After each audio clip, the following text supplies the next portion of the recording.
Hey everybody, this is Chris Tompkins, and I am doing this video thing because my youngest son Ian uh, has been trying to talk me into doing this for weeks. And he said, "Dad, I want you to become a social media influencer." I don't even know what the hell that means, but he explained to me that if I put a video out of what's happening in my world, or maybe some kind of inspirational message or something, people would start following me, and maybe they'd learn something from it or just learn something about me. So here goes. This is my first one. Today I'd like to talk just a little bit about mental health. And why? Because I suffer from some issues that are mental health related. About 5 years ago, I recognized that I was struggling with some things. I was suicidal.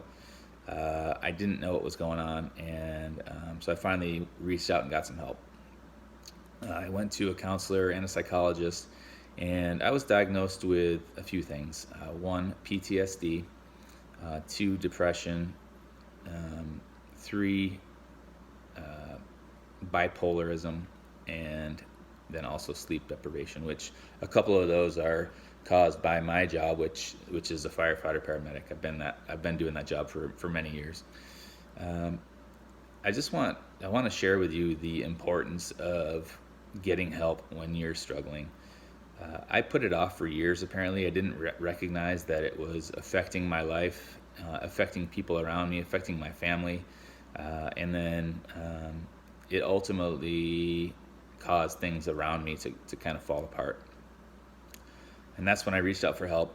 Once I recognized that I was diagnosed with these things, first I was totally surprised. I had no idea. I mean, I knew that I was suffering, I was sad, I was depressed, but when I officially got diagnosed with this stuff, I was really surprised.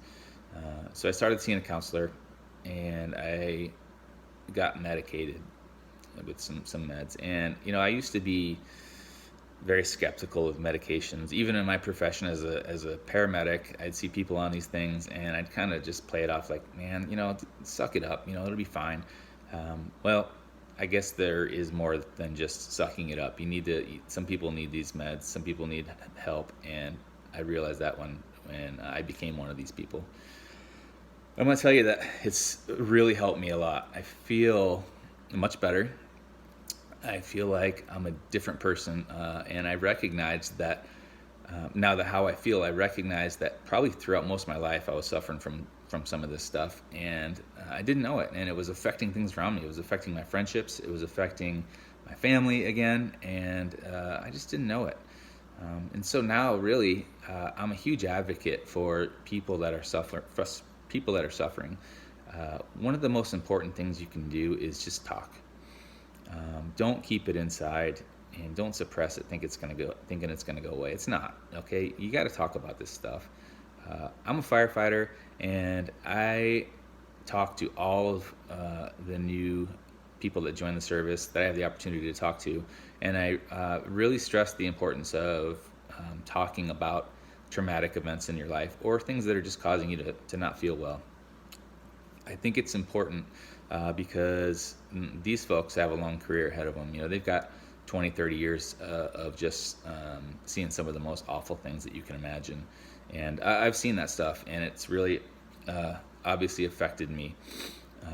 And so even for those of you that aren't in that profession, who have had some traumatic events in your life, whether it be family or friends, people dying around you, it's traumatic, and it hurts, and it builds up, and sometimes people just can't get over it on their own, and they need help.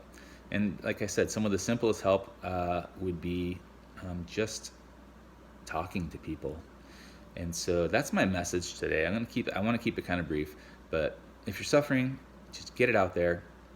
It's okay to admit it. It's okay to get help, and it's okay to talk about it. Your friends will support you. If they're your friends, they're going to support you. And if they don't, if they use it against you or do anything, screw them. They're really not your friends. So if you need a support network, get one. Use your family, and if you don't have one, give me a call or shoot me a text or a PM or whatever it is, and I'd be happy to help you out. Anyways, that's all for today. I'll see you next time, and hope you're having a great day. Take care.